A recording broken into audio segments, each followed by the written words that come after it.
Right. Uh, it seemed like I was always under pressure from Barry. I remember we were in Canada, getting ready to catch a flight to Vancouver. And just out the clear blue, he walks up to me and he says, you know, you told me that you wouldn't try to stand in Diana's way if she wanted to be a single artist. And I told him, that's right, I wouldn't stand in her way if she wanted to be a single artist. But by the same token, I didn't say that I would leave the group either. And so it went on and on and on, and we got to the Copacabana, and they had Cindy Birdsong was there, and they had been grooming her with tapes for a whole year, and I didn't even have any knowledge of it. And They've been playing your tapes for her, or what do you mean by they had a whole tape of the show, of the show we were doing, Nightclub at. Oh, I see. They had a tape, right. Okay. So she was learning the tunes and everything with the tape. And so we got to the Copacabana. They had Cindy there.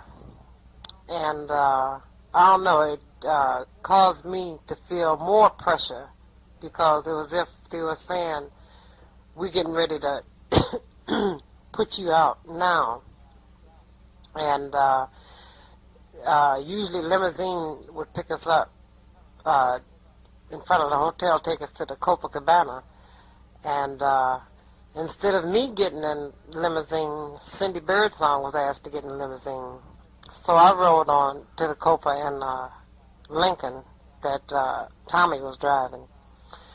And she was there mainly to study me. In other words, study my performance. So we finished the engagement at the Copa. And I don't know which way Cindy Birdsong went after that.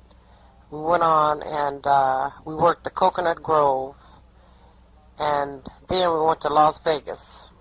We were at the Flamingo Hotel. And that's when, I was in 1967. That was when I made my last performance with the Supremes. Because, anyway,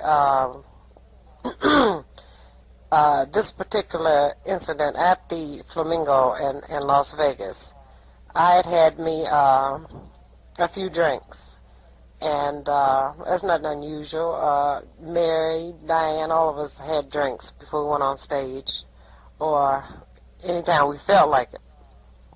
But Barry felt, well, I guess he knew how to get to me, because he wanted, which he always said, he wanted to control me, and if he couldn't control me, then he didn't want me around. So I guess by being controlled, I was supposed to be a puppet on a string, and he was supposed to pull my string, and then I danced to his tune. Well, I'm not that type of person. I don't dance to anyone's tune unless I want to.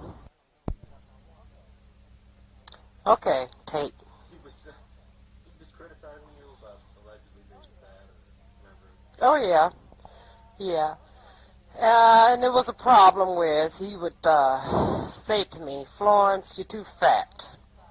Well, I was a size 12, and I guess next to Diane, maybe I was fat. But as far as I'm concerned, I was pretty damn stacked, because I knew I was well put together, because the guys' reactions in the audience were, you know, something else. Anyway, I got pictures to prove that. I just had a nice body, you know, size 12 to be 5'7". You know, that's a perfect size. Even if I'm a 14 now, that's not a bad size. Not for my height and my bone structure. I wasn't meant to be skinny. And What was the male reaction? Oh well, where they look and and some places I played in Manila, especially Manila, they didn't even pay anyone any attention but me. And I never forget Barry Gordy say, "Wow, these guys are going crazy over you here. You really on the ball."